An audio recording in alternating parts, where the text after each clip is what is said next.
For our COBT viewers and listeners, it's Maynard, Mike, and Todd here with what I am predicting will be one of the best COBTs ever. We're here with Ernest Scheyder. He's a senior correspondent with Thomson Reuters. He's been doing it for about 15 years.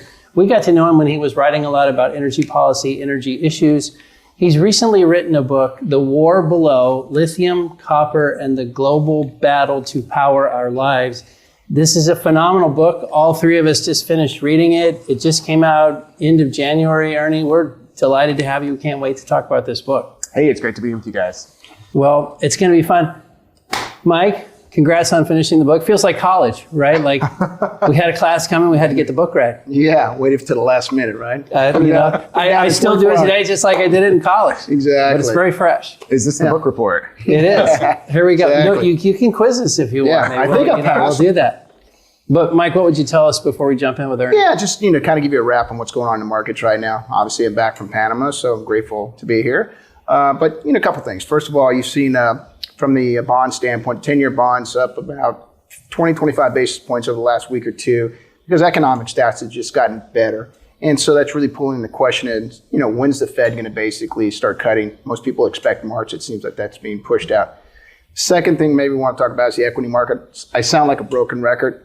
Every week it seems like the equity market makes new highs. And it really is interesting because the bond market at one point was thinking that Fed's going to have to start cutting rates because the economy's slowing. It's not. The stock market keeps moving because, people think that Fed's going to stop, is going to start cutting. So there's just a lot of, cross currents going on in the market. From a commodity standpoint, it's the last week or so, crude oil's down about $3 to $4 a barrel. WTI is around $73.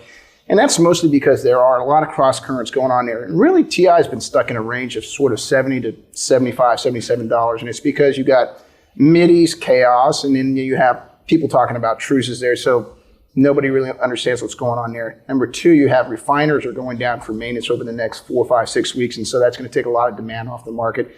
And third thing is the economy is doing better. And so you have all these cross currents going on with crude oil. I think the interesting thing to me was the natural gas markets. Today, the natural gas markets slipped under $2 an M, $1.99 an M, and we have not seen that for a long time. Obviously, crude oil and natural gas production is back to 104, 105 BCF. Even though, the year-over-year surplus has come down, the commodity markets are still acting poorly. Now, the one thing we'd say with that market and it relates to the equity markets is that I think a lot of investors are looking to buy natural gas leveraged stocks. They're in no rush, but they're looking at a trade for 2025, but just not yet. And so that's kind of what's going on in those markets. I'd say with the energy markets right now, we've seen a bunch of oil majors report over the last 2 weeks. Most of those reports were really, really good. And today, BP reported. And the interesting thing about the BP report is that they sort of de-emphasize in the renewables market a little bit and really going after returns, really jacked up the share buybacks, and stock is doing well. So that seems to be the formula for those companies right now. Over the next 2 or 3 weeks, you're going to see EMPs, you're going to see alternative energy, you're going to see a bunch of the other energy companies report. So the next 2 weeks will be loaded with a lot of information. The last thing I really want to kind of set out there is, as we have our guest on, is maybe give you some idea what some of these mining stocks have done over the last, say year to date and last year or 2 years. And first on the lithium stocks, a lot of people look at the lithium commodity from the standpoint of the Chinese renminbi versus on a metric ton basis, and it was around 75,000 a metric ton for 2 or 3 years, got as high as 500,000 a ton, and now it's back down to sort of $95,000 a ton. So sort of 75 to 80% decline from peak to where we are right now. And the lithium stocks, one of them being Albemarle, those stocks are down 65 to 75, and some stocks down 90% over the last 12 to 18 months. And so that's been a real wreck right now. The last thing we want to really hit is, sort of the copper stocks. We talk about that copper is, it peaked at around $5 a pound, and now it's around $3.95, $4 a pound. So down about 20%, but the stocks are about sideways over the last 12, 18 months, but over the last 10 years, those stocks have doubled. So it's been a pretty good market for those companies. So I just wanted to set the framework for what we're looking at and how we might be talking about things in the next 45 minutes or so. Awesome. Todd, anything from you on the pregame that you want to throw in? Yeah, a couple little things. I think what you're going to hear today is some things that we like to talk about all the time about how messy the energy transition can be. And there was a news story that came out yesterday that I thought was a pretty good example of that. Germany has recently announced they're going to put out a tender, the government announced this, for about 10 gigawatts of new natural gas-fired power plants, and the government is going to subsidize the development of those plants to the tune of like $17 billion. Now, what's fascinating about this announcement is that those plants are going to have to be converted from natural gas to hydrogen fuel at some point in the future.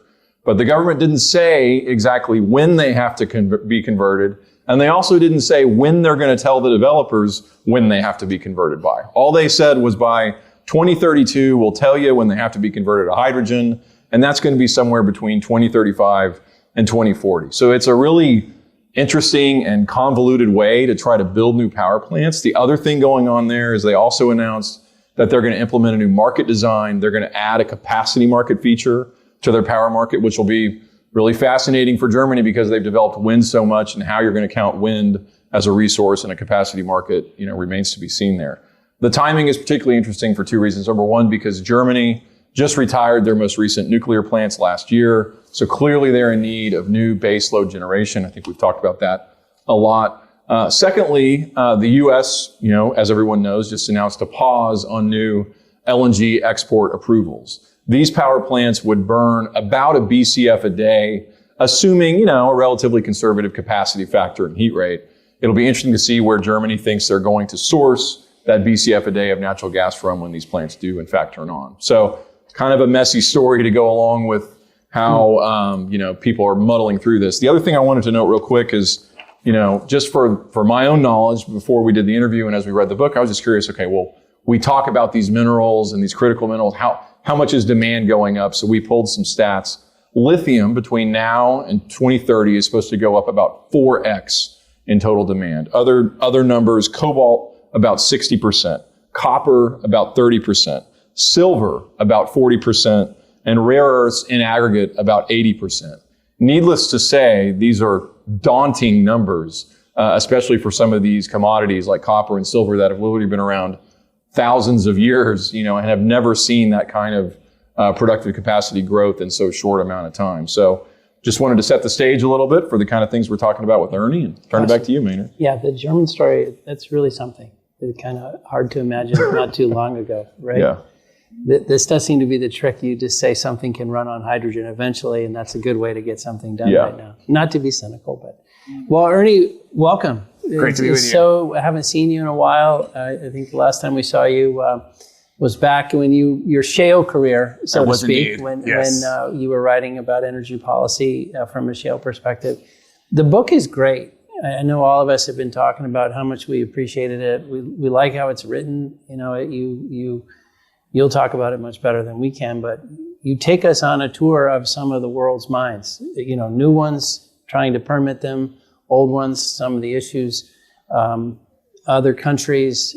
There's a lot of U.S. stuff, but it really shows you at the ground level what it's like to be in mining, to get approvals, to work with people, all the trade-offs. So congrats on getting such a fine piece of work done. Thank you. What would you tell us as you reflect on the book? Maybe just start here. What are when you think about what you learned from all of that, what are the one or two things that jump out at you from the experience?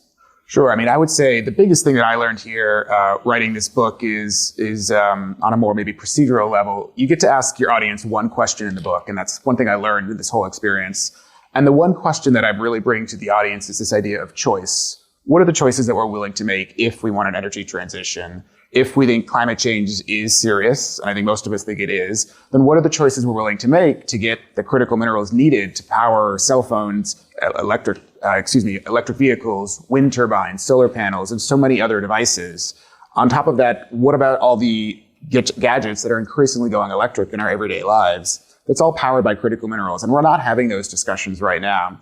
So the book looks at several proposed mines, as you were saying, inside the United States and elsewhere in the world, and goes through the opposition to those mines, those who want to build the mines, and looks at sort of the nitty details, if you will, around what is actually required to get those projects up and going. And I wanted to tell the human story here, because for me, this is not a story about geologists or investors, but really about the humans that are on the front lines of these choices, or put more directly, our inability or to make choices as a broader world right now about where are the places we want to procure these building blocks for the devices that really are going to be essential as we move forward. Did you have much experience with mining before the book? Because I think one thing that I feel like, curious what you guys thought, I feel like I have some sense of it, but at the same time, your book gives such detail around how things are done and, tailings and just the processes, the leaching, like you really go into a lot of detail. Yeah. Did you have the knowledge of it going in, or what do you think of mining after the whole discussion? Well, I've been covering this space for Reuters since 2018, and as you were alluding to earlier, since before that I was writing about the oil and gas industry. So for about 5 or 6 years with Reuters, I've been previously covering the shale boom, and I'm based in North Dakota. I lost a bet, so they sent me off to North Dakota, and then I came. You here seem hardier, though. I can tell. Can handle the cold better. I mean, come on. And a lot of these things in the book, you are hiking, and I mean, you are right in it. It's cool. Had to get out there. I was also raised in Maine, so getting in the middle of nowhere is sort of in our blood. What I started to see when I was covering the critical mineral space, though, was definitely parallels to oil and gas. I mean, certainly it's a broad energy question in general about how you get these building blocks. There does tend to be similar opposition from conservation groups and environmental groups to many of these projects. And so you start to see some of the rough contours there. There are vast differences, though, especially around processing, because just the way you process lithium is obviously a lot different than, say, crude oil. I think the average person is roughly aware of how crude oil is produced into, say, jet fuel or kerosene or diesel, et cetera, et cetera. But the way that you process and produce lithium can be vastly different depending on where in the world and what deposit you take it out of, just as 2 examples. And so the more I reported on this space at Reuters, I really started to see the outlines of this narrative emerge. And I started to really dig in, if you'll forgive the pun, into the technical details around mining. Certainly there was major events in the industry that shaped the perspective for the book. The Brumadinho tailings dam disaster really gave me and a lot of others that report on the industry. This is the Brazil. Yes, this is the tragedy in Brazil with Vale in 2019, when a large tailings dam collapsed in the middle of a lunch hour and killed, sadly, more than 300 workers at this site.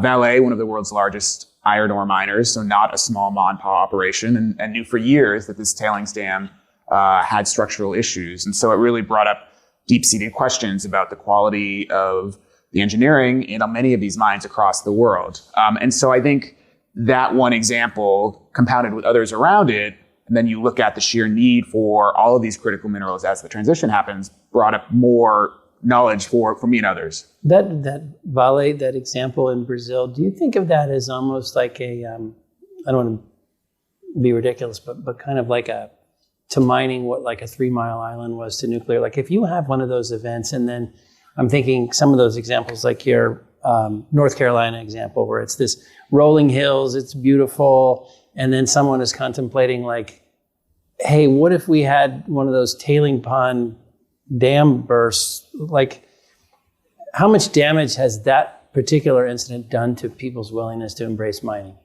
I think it's had a huge negative impact on mining's ability to gain social license to operate communities across the world right now, because people look at that example in a jurisdiction that had very tight regulatory structures for mining at one of the world's largest mining companies. And then when you have somebody else maybe knock on your door and say, hey, we want to put a giant lithium mine or copper mine right next door to you and a giant tailings dam, that makes you think twice.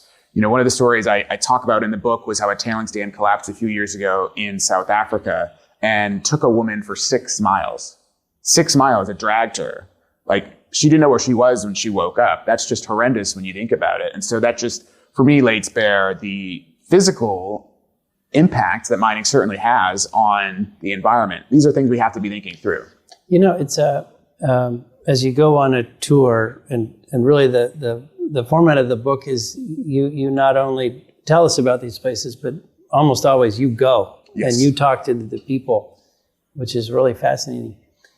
It seems like what you most often encounter is an attitude of, I think we need these minerals.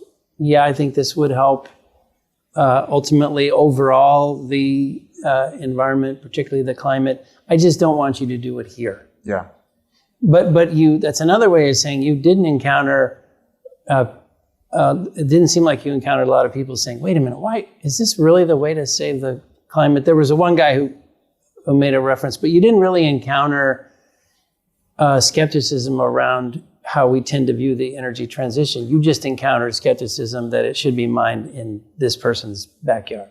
Is that fair? I think that is a fair way to encapsulate it. By and large, most people I talk to recognize that the planet is warming and that the demand for these critical minerals is going up. And so we have to talk about where we're going to get them, just not near me. And what I found increasingly interesting from a policy perspective is that the more you take those no's and add them up, then you start to look at just sort of the sheer supply and demand equation, and you realize, well, at some point the supply has to come from somewhere because the demand continues to hockey stick up. And so where are we going to get those supplies of lithium and copper and cobalt and nickel? And if we're not willing to produce them here in the United States, are we willing to have them come from places with ESG standards that might not be what we would consider great? You know, not to draw too stark a contrast, but most of the cobalt in the world comes from the Democratic Republic of the Congo. And sometimes, unfortunately, we can have small children, and you're talking 6 or 7, actually be part of the artisanal cobalt supply chain there. And it's nearly impossible to track that cobalt once it gets into the supply chain. Now, the United States right now just mothballed a cobalt project last year in Idaho because of low prices. And we could probably spend all day talking about sort of the cobalt market. But the reality is China is flooding the market right now with cheap cobalt. And that's having a huge deleterious impact on projects here in the United States. Also, nobody wants to dig up the Idaho countryside because it's this beautiful, pristine, mountainous wilderness. And so if we had let mine open, or if we had other supplies, would that decrease the supply from the DRC? I think these are things to be thinking through. You know, there was also a little thread in the book because sometimes you would go to places where they're proposing to build a new mine. Yes, yeah. Like Nevada, there was a couple of examples there. And then sometimes you would go to a place where there was a mine and they were expanding it. Yeah. And I think there was an Arizona example, and then I think an Idaho example too, or there previously had been a mine. And I think one of the executives in the book says, well, see, this is why if you go to a place and try to expand, it's so much better than trying to do it, you know, to start a new one. Is that that's fair? thing Yeah, you want to expand on? Yeah, it's the difference between brownfield and greenfield, being sort of the industry jargon, if you will. The mine that I visited was the Morenci copper mine in Arizona, run by Freeport-McMoRan. It's the largest mine of any metal on the North American continent. You can see it from outer space. It's got multiple open pits. And it's incredible because you talk about that mine has been operating for like 100 years and it's still got 15 billion pounds of... There's a lot of copper still there. It's stunning how much is still there. Yeah. There's a lot of copper still there. And just the sheer pieces of equipment that you have, these hulking, gargantuan trucks that are constantly going in and out of the site every single day, moving tons and tons of ore every single day. It was important for me to visit that site and to give an example for the reader of an active mine in North America that is actively producing a key metal for the energy transition. Copper really is the cornerstone metal. It's not just in batteries, it's in wiring, it's in many, many other things, certainly, you know, home, building equipment, pipes, etc. And so it was important to actually show a mine because I didn't want to just have a book about people fighting mines all across the world. I wanted to actually show an active project being operated safely and efficiently. The Idaho example was interesting because it had a number of angles. There was a mine there. It was, I think, a World War II mine. Yep. And there's a mineral called antimony, I think. Antimony, yep. Antimony, thank you. Sounds like matrimony. And the Japanese had kind of cut us off pre-war in the World War II era because we were getting it from China. Yep. And so you showed in this example, like the U.S., like, hey, it's wartime. Okay, we're not checking with anybody. We're blowing right through any permitting process, and boom, this thing happened, and it happened rapidly. We could understand why. But now you've got a group coming in trying to restart it. That was just a really interesting example because it had a national security component. It had the history of a previous mine being there. And now it looks like in that situation, the secret to getting it done is someone is saying, hey, I'll clean it up as part of starting it up. Yep. But what would you tell us about that? Yeah, so this is a mine that's backed by John Paulson, the famed gold financier. And in addition to antimony, it's got a large gold deposit. So hence you can see his interest. And the company that he controls is called Perpetual Resources. It used to be called Midas Gold. For obvious reasons, the name was changed. It does not necessarily engender yourself with the locals to have a company named after Midas. And he wasn't such a bad guy, but he was focused on gold. He had not really an energy transition story. He had one focus, yes. Yeah, right. And so this new company or I should say the new name for the company, it's Perpetua, modeled after the Idaho State motto, is focused on antimony in part because of the green energy transition. And antimony can be used to basically be a flame retardant, and it can also be used in hardening for steel and for other pieces of equipment. So it does have a secondary use in the energy transition. You can think about batteries, you can think about engines, et cetera. And so shrewdly, the company Perpetual Resources has cloaked itself in the veneer of the energy transition and said, this is going to be extremely important for the Pentagon and others. And indeed, the Pentagon has given the company a grant to financially support it. This is at a site, as you were saying, Maynard, that was actively mined during World War II. The environmental legacy there is harsh, to say the least. And it would require big remediation, probably about $100 million. And the U.S. government is not going to pay that. It's got other competing priorities right now, of course. But there's probably more than $10 billion worth of gold in the ground and more than $1 billion or $1.5 billion worth of antimony. So you could see the huge desire there to do it. And so this is important for me as well to explore this tension in the book. It's like, okay, well, here's a mine site that already has been damaged. There already is a hole in the ground. If we let it get bigger by this company that wants to actually take on the cost, but not necessarily bear the environmental litigation responsibility, what's known as a Good Samaritan law, should we let it go forward? And as of today, as of the writing of the book, and as of today, this company still has no clue whether it can move forward. It was another example for me, and there are many examples in the book, of Washington not really speaking with one voice about what it wants when it comes to the energy transition.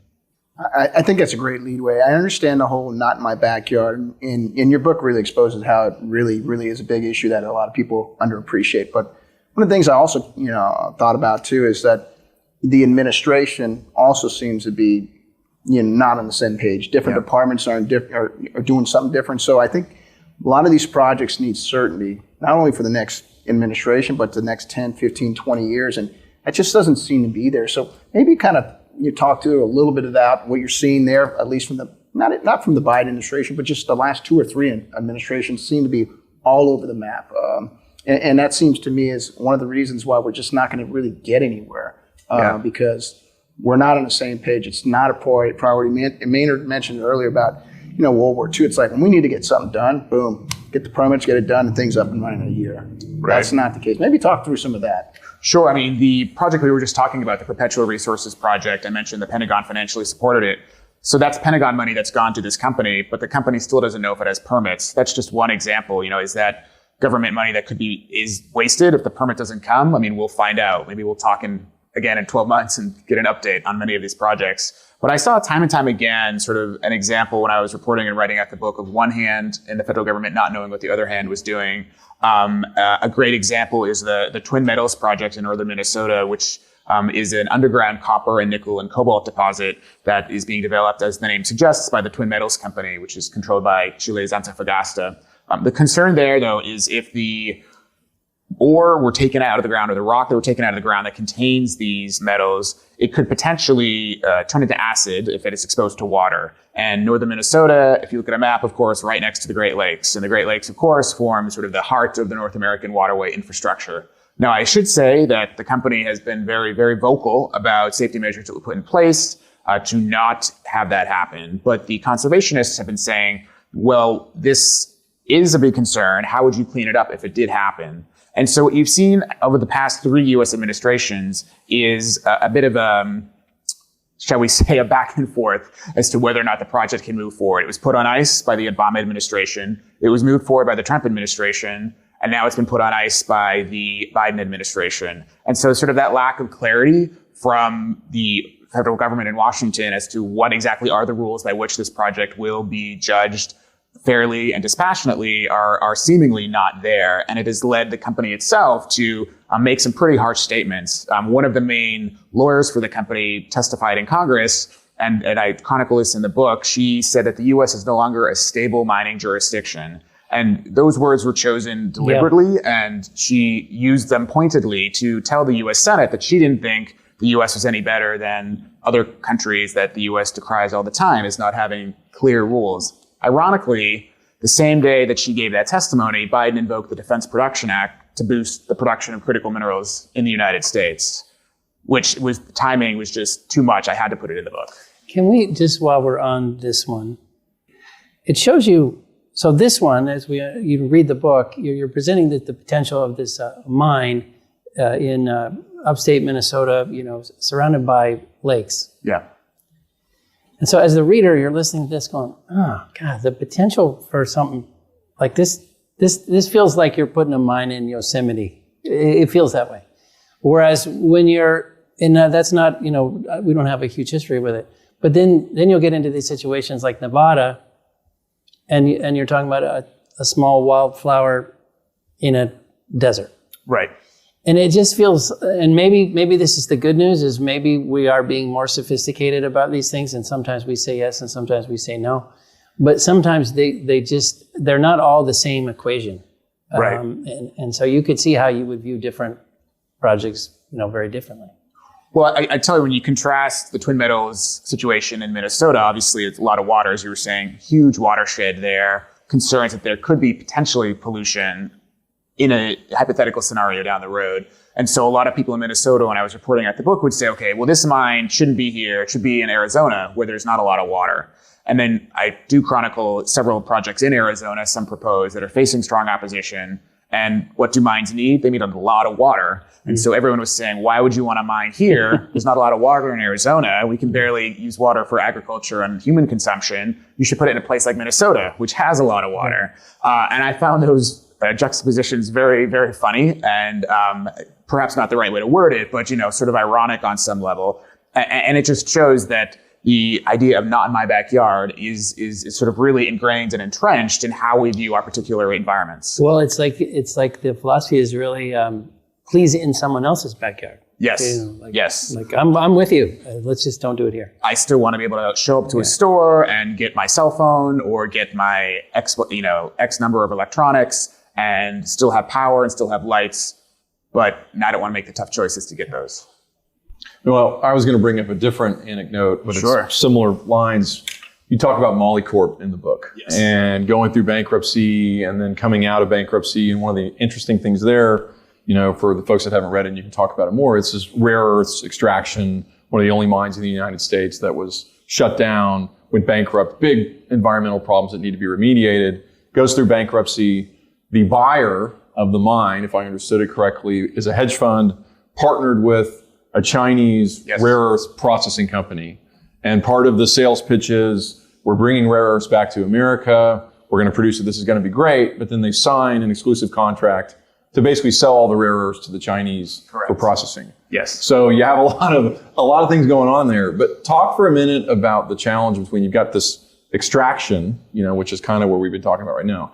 Then there's also this huge sort of processing, handling, refining, and those supply chains are sometimes the same, but sometimes they're really different. Yeah. And my impression is that the U.S. And really a lot of the Western countries have pretty much outsourced all of that at this point to China and to other people like that. Is it true? How often did you come across that, either in the book or in your reporting? And Yeah. how aware is Washington of that particular challenge? So we were talking earlier, of course, about crude oil, and Yeah. I think in general people understand the basic way that crude oil is processed. But for each of these critical minerals, there can be an entirely different way to process. Rare earths tends to be the most involved and intensive. There are, quick crash course, there's 17 rare earths. They each have different purposes. The name is sort of a misnomer. They're not as rare as they imply. What's rare is to find them in large quantities. And in Southern California, just over the border from Las Vegas, there's this giant deposit known as Mountain Pass. And I chronicle the history from the discovery up until roughly the present day on this. And it was a huge boost to the Manhattan Project, to the U.S. economy in the 1950s and 60s. One of The rare earth is europium. It makes the color red for televisions. So I Love Lucy, her hair, thank you, europium. And, in a more common application, your cell phone, it vibrates because of a rare earth magnet. And that only can happen because of rare earths.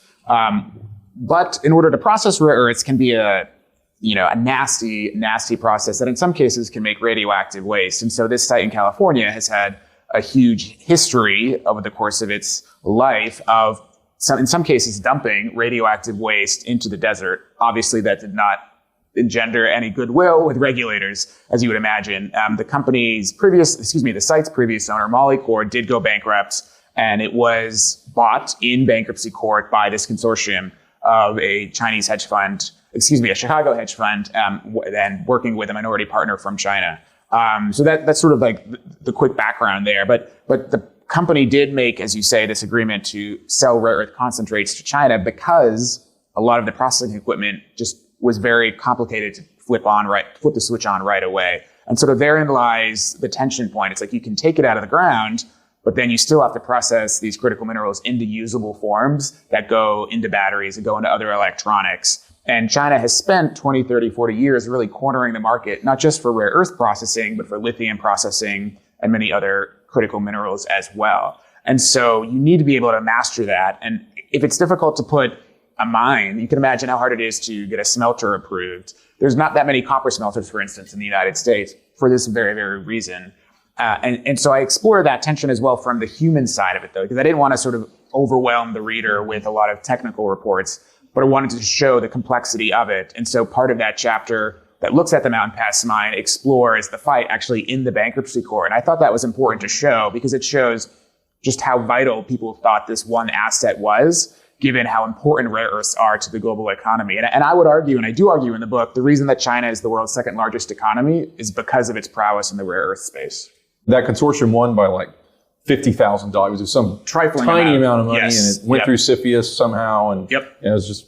I believe it was owned beforehand. It right? was, yes. And so it went from an oil company to then, and now you have Exxon getting into the lithium business. So it's really interesting how things are kind of come full circle. All of these things do come full circle. Yeah, Chevron's in a few chapters of the book. Yeah. Do you, Ernie, so when you reflect on the book, and because I think the takeaway that the reader has from certainly all these U.S. examples is like, wow, is this hard? Wow, does this take a long time? Maybe you get it done, good chance you don't. And to Todd's point, we're just talking about mines. So if you're the U.S. government and you're thinking about energy security in the context of these metals and minerals and your ability to process them and not be dependent on a lot of others, does that look feasible to you? Like if you just look at the difficulty you found in, I don't know, maybe this is, you almost surveyed like 5% of what we have to get done. I don't know what the number is, but you took a sampling. Correct, yep. Of what needs to get done, and you showed how hard it is, and a lot more is going to have to get done for us to reach levels of comfort around our national security. So do you have doubt that we can get there in the context of these metals and minerals and processing? I don't doubt that we can get there, but what I really hope the book does is sparks a conversation, not just among policymakers, but among average Americans about really the choices that we have to make. And we can't get there if we don't make the choice about whether there are some places that are too special to mine or whether there are places we're willing to accept the mining and processing of these critical minerals, because we can't just put our heads in the sands anymore. And so I really wanted folks to think through and grapple with the tough choices that we have to be making here. The math points out to your question that yes, we can produce more of these, especially with ally countries as part of the Inflation Reduction Act. But right now we're not getting anywhere near that. I mean, the U.S. produces trace amounts of lithium right now and is expected to not really produce that much more up until 2030 if any of these mines get built. So you just look at the sheer demand projections for electrification and the math does not add up. So, but when you say you have optimism, we could do it. I guess that's another way of saying you think the more people get educated on what has to be done, that we might make these tough choices and we might do these things. Like you think that's a possible outcome. I think it's a possible outcome for sure. I mean, if more people grapple with the tough choices here. But we didn't think through these tough choices 100, 150 years ago when the petroleum-based economy was taking shape. And what did we get out of that? We got conflicts over crude oil. We got climate change. We got a cartel that controls a huge amount of the world's petroleum production. And so many analysts have been saying that if we don't have the same conversations now, we could have armed conflict over copper, which is just sort of mind-boggling when you think about it, right? I mean, we don't really think of armed conflicts around copper, but that could potentially happen as this 21st century materials economy takes off. I mean, whoever controls lithium and copper and cobalt and nickel will control the 21st century economy.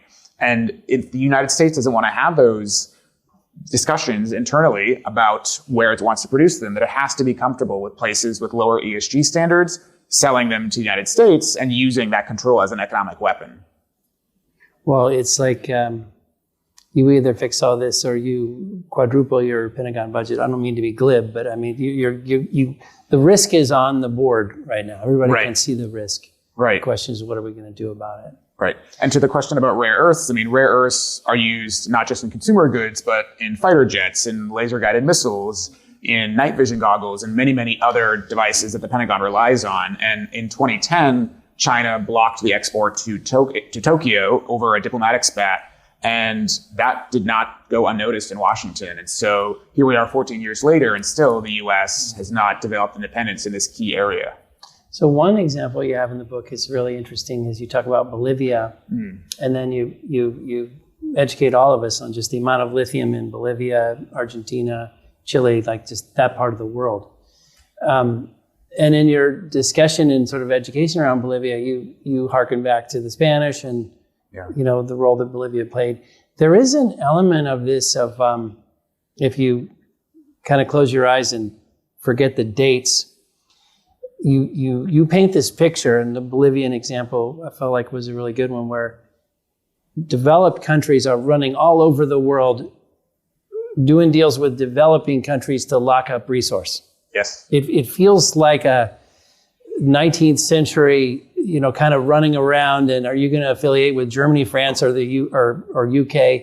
Is there did it strike you that way at times? Does it feel? What would you say about the developing world's perspective on all this? I would say yes, definitely echoes of the 19th century, but I would say, interestingly, the developing world is realizing its large resources of these critical minerals can be used to bolster their own economy, and perhaps they do not need developed nations as much as they perhaps once did. So you do see in Bolivia, as well as Mexico and other Latin American nations, a huge desire to use their natural resource potential to develop entire supply chains. So I focused on Bolivia not only because it has the world's largest lithium resource, but because it wants to use that resource to make electric vehicle battery parts, including cathodes, right in the country. Now, the United States right now, as we sit here, does not produce any cathodes. So the fact that Bolivia wants to jump into that space is sort of amazing, but it's got a trump card. It's sitting on all of the lithium. And so it has had multiple tenders and multiple competitions to have companies come in, including one I profile in the book, that want to actually help produce that lithium. And you start to see the journey of how this company interacted with the government in La Paz and what it had to do to jump through all these hoops. And I chronicle that CEO as part of the narrative there. But for me, it was an encapsulation of just the power these developing nations know they have now. The president of Bolivia has been very open that he wants to form a kind of lithium OPEC. How that would actually work out in reality, we'll see. But the mere fact that the conversation is even happening shows that these countries know they have the power and the potential to grow their economies globally. So the other thing you do in the book is you talk about various environmental groups and various positions that they have, and there's sort of a spectrum. Like you show some environmentalists who I guess you'd say their position is, we just need to stop all of this. Yeah. We need to stop using so much energy. We need to stop living like this. We need to stop, right? And then it's almost like a spectrum. And then over here, you just have like a man and a woman with a family farm who like, we don't mind if you do this, but just not here. Right. It's sort of mild concern versus like strong Right. concern. What were your interactions like with the various pieces of the organized environmental community? How did they react to the book? Like, what did you find or learn from that world? Yeah, I mean, people are complicated, right? And so certainly conservationists are not monolith and that different people have different approach to different projects. One of the projects that I chronicle in the book, the Thacker Pass project in northern Nevada, which is being developed by Lithium America, is a darling really of Wall Street for a really long time. This is a project that General Motors is now invested in and it is a key supporter of. It has multiple opponents from the indigenous community, as well as you mentioned, a de-industrialist group that basically advocates for getting rid of lights, getting rid of electricity, going back to an agrarian way of life in order to stem climate change. And that got them on the front page of the New York Times, and they've really used that power to really advocate for their cause. Some might say that's a bit of an extremist position. It's probably not real to ask everyone to get rid of cell phones and other electronic devices. And so what are the choices we're willing to make? There was an environmental group known as Great Basin Watch that was very active in Nevada, still is.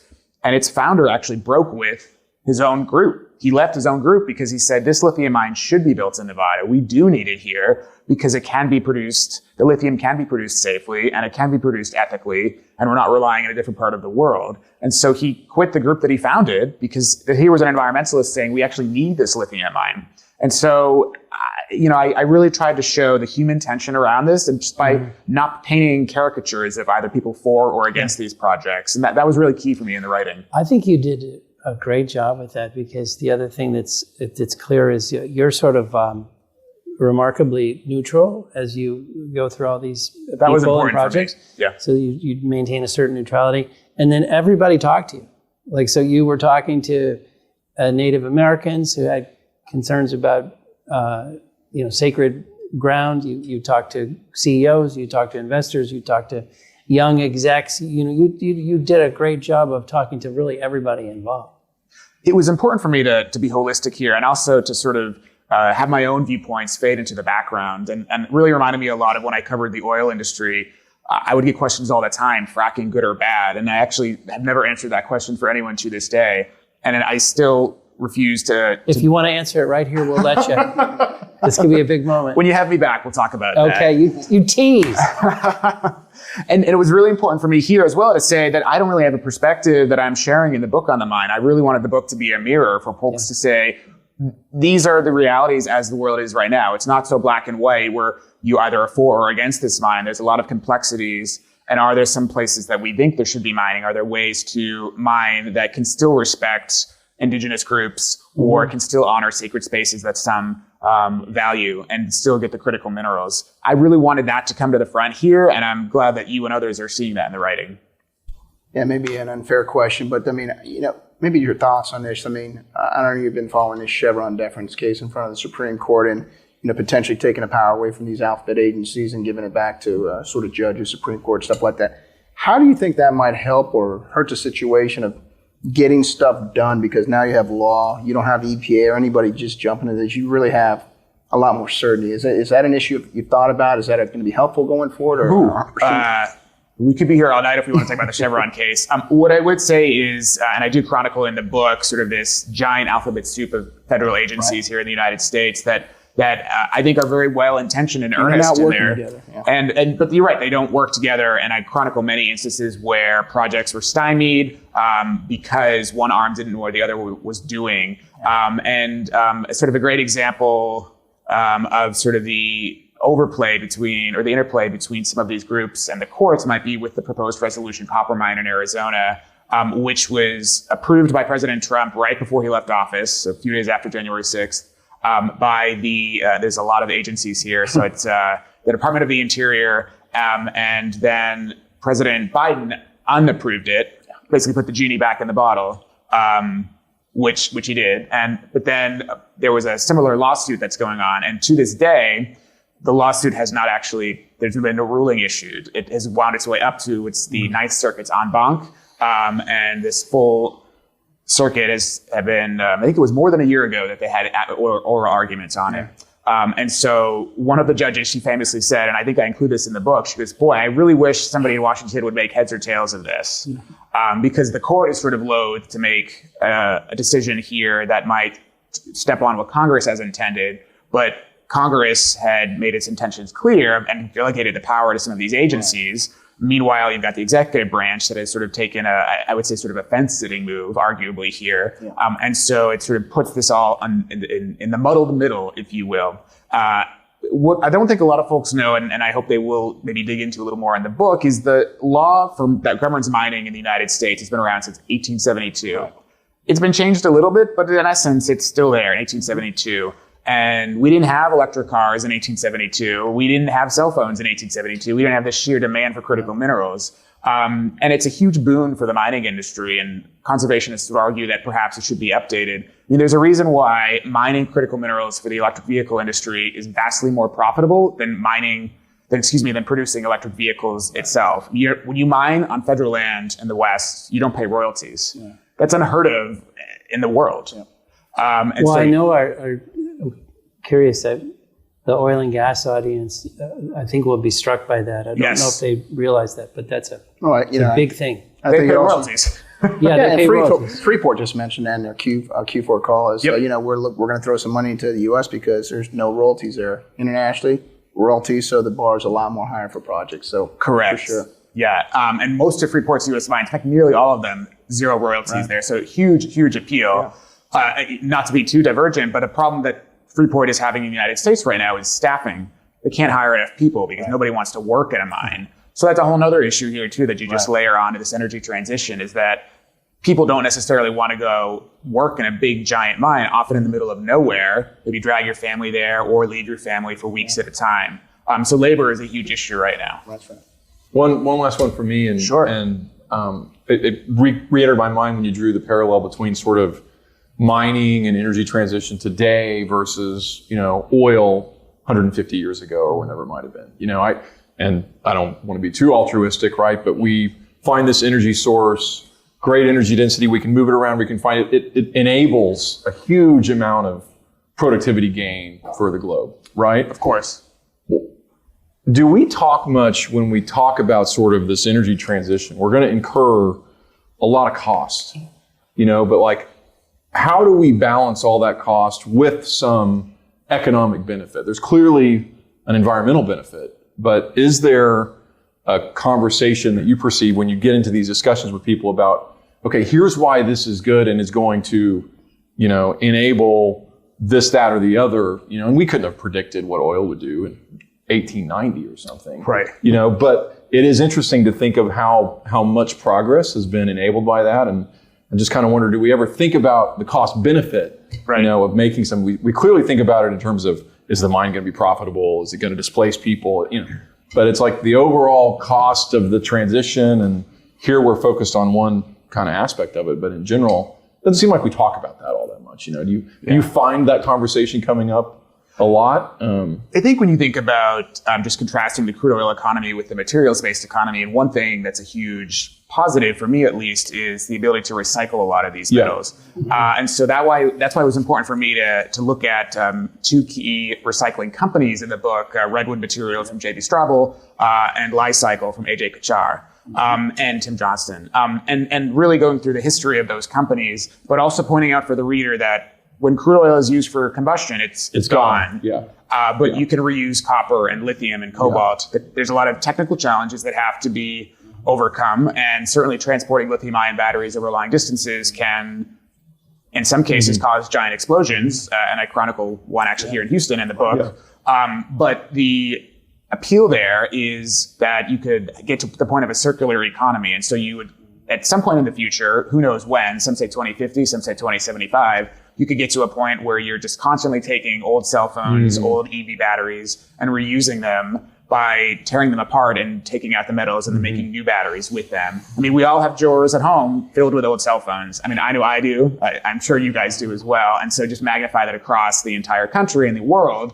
Never mind the EVs that are coming, the EV penetration rates are growing. And so that's the difference for me with the petroleum-based economy to the materials-based economy, is that the idea of circularity is only going to grow the more that this continues to grow. I mean, at some point, we're not going to need to dig a new mine.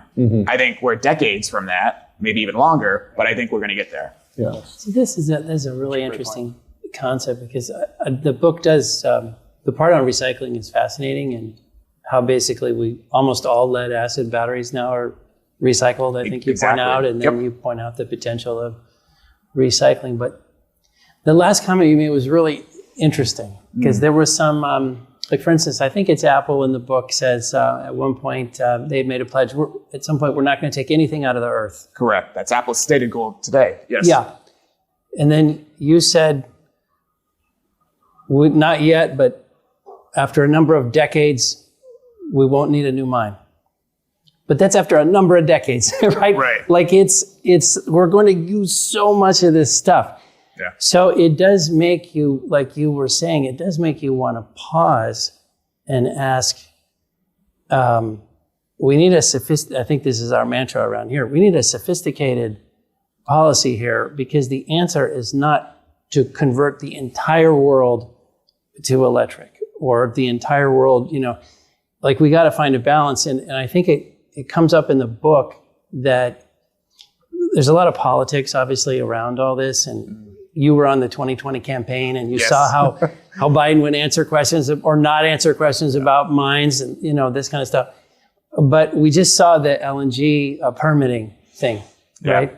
And when you just think about permitting some more LNG and what that might do to the climate versus a few more mines, like we've got to get a way to get this stuff in balance, it seems like. And too many times it seems like in the New World energy system, we're taking it for granted that, hey, after a few decades, we'll probably figure this out. It's like, well, you can do a heck of a lot of stuff in a few decades. I don't know. I'm just kind of struck by this discussion. It needs to be better. It was usually our mantra. I would definitely echo what you just said and say that there's a lot of nuance and a lot of gray here that I hope people can unpack more. I mean, to build an LNG plant, whether import or export, I mean, what do you need? You need a lot of critical minerals. I mean, you need a lot of copper, you need a lot of iron ore, you need a lot of XYZ. Yeah. And so, there's definitely overlays here. I mean, to make a wind turbine, you need a lot of petroleum-based products. And so I think there is going to have to be a recognition that there's going to be a both, not a one or the other for the foreseeable future. But in order to have growth of any kind of magnitude in the energy space, whether that's in renewable energy or in traditional energy, we still have to be having the discussion. We still have to decide what are the choices that we're willing to make. And part of what I did with the war below is say we have to be having these discussions around this choice because we can't just put our heads in the sand anymore. I mean, Teslas don't grow on trees and neither do LNG plants. These materials to build these facilities have to come from somewhere. Otherwise, we just have to be comfortable letting China supply it all. One of the things you talk about in the book too, Ernie, is because you point out every mine is not the same, every mining company is not the same, every country doesn't approach it the same. And you talk about the efforts of the mining industry to create more standards, and a lot of it is led by some of the customers of the mining industry. But I thought that was an interesting part of it. Do you mind just talking about those efforts to make sure that if you buy whatever it is, child labor wasn't used or terrible environmental procedures weren't used, et cetera? The more I reported for the book, I was exploring this idea of choice, but I was saying, okay, well then what are the best ways to mine? And so I discovered that Mike Kowalski, the former CEO of Tiffany, the iconic jewelry company, had helped create this certification organization known as IRMA, the Initiative for Responsible Mining Assurance. And he actually worked with an environmental group to create this organization because, just imagine you're the CEO of Tiffany. You just can't say no to every single mine. Otherwise, you're not going to be selling any rings. Yeah. You're going to kill your business pretty soon. So he wanted to be able to support the mining industry, but ethical mining. And so by creating IRMA, he and Earthworks, this environmental organization, was saying, how can we get all stakeholders in the same room to hash out what are the best standards? So they put environmentalists and mining companies in the same room with labor unions, with indigenous groups, with investors, with policymakers. And now if that sounds like a crazy mix, it's because it is. Like the first time I heard about this, I was like, there's no way that this group could ever come together. But they've actually never reached an impasse at all in 15 years that they've been together. And they formed standards for water, for safety, for what to tell the neighbors if there is a tailings dam collapse, how you alert the community around you, how you hire, how you pay. And there's this metric that's easily available on a public website, where if a mine agrees to undergo IRMA certification, the results will be right there. So you know everything, you know what all the warts and all for this particular mine are. Importantly, if you're a customer of a specific mine, like a Ford or a BMW or a Microsoft, that tells you that you are buying ethically sourced metals and minerals from that. And that's increasingly being important, because I think we're going to get to a point where people, you know, how right now you go up to a car lot and you basically look for miles per gallon, might be the number one metric you might look at. I think we're going to get to the point where people want to know, what is the ESG rating for the metals and minerals that went into this EV? That's sort of my prediction for where we'll be in 5 or 10 years. And I think the more that we see IRMA grow, companies like Volkswagen, companies like Tesla will want to use that data on their dashboards. And so what was started by Tiffany about 15, 20 years ago, I think is really redounding to the benefit of the energy transition. Yeah, it's very interesting. It seems like maybe a model that could be used to attack other problems. I hope so. One last question or two as we wrap up. It's hard to let you go, Ernie. Yeah. So the book came out last week. It's been about a week now. I know it's early, but anything you'd say about reactions to the book or feedback from the book, or just anything at all now that you put it out there? What's happening? Well, it was really important for me to tell a fully balanced story and to try to talk to as many voices as possible. And so I've been really encouraged that the reaction so far has been that The War Below tells a balanced, nuanced story that's human first, that really talks about the choices on all sides here, and that really strives to paint an honest picture of where we need to go as a world if we want this energy transition and if we want to fight climate change. I mean, The War Below does not intend or is not designed to sort of attack anyone or to preach any one perspective, other than we need to be thinking through where, how, and why we want to procure the building blocks for this next transition. It's really interesting. Well, it's a great book. What are you going to do now other than rest a little bit? Well, I'm going to be How long did it take you to write the book? It took me about an aggregate 2.5 years. And that includes additional reporting. I wanted to go to more mine sites than I had been to, talk to more folks that I hadn't talked to yet, and really get a bigger sense of place. And so that was important for me. And all during that, I did most of the writing. And then I just spent 1 month where I locked myself in a room and just finished it all. So that whole process was about 2.5 years, but it does draw on my work at Reuters, where I continue to cover critical minerals. And The War Below is really the sort of amalgamation of all of that work sort of put into one product. And I've been sort of encouraged by the reaction so far. And we're spending the next few weeks really talking to a lot more people about it and getting it out there, because this is a book for everyone. And I'm just encouraged to share it with the world. It's really, I know you probably think I'm just being nice, which I want to be nice because you are our guest, but it's really high quality. And I think everybody who's thinking about all these issues, it's required reading. It just shows so many good angles around this whole thing. Well, I'm glad to hear that. Thank you very much. And I think that the more people that read it, the better, because I think these are tough issues that need to be grappled with in corporations, in academia, and elsewhere. I think the more we talk about this, the more we have a collective reckoning with where we want to go as a world. If you had to pick one topic that would be your next book, what would it be? Right now, as you think about all these issues, we won't hold you to it. You don't have to write it. But if you had to pick it right now, what would be the next thing you'd want to go spend a couple of years on? Gosh, I mean, I'm so focused on this right now. I'm going to have to get back to you. Maybe in 2 or 3 years, I'll be back with all right, now you owe us two things, the next topic and that fracking judgment. There we go. I'll be back. Ernie, we appreciate you. Thanks, everybody. Great to be with you.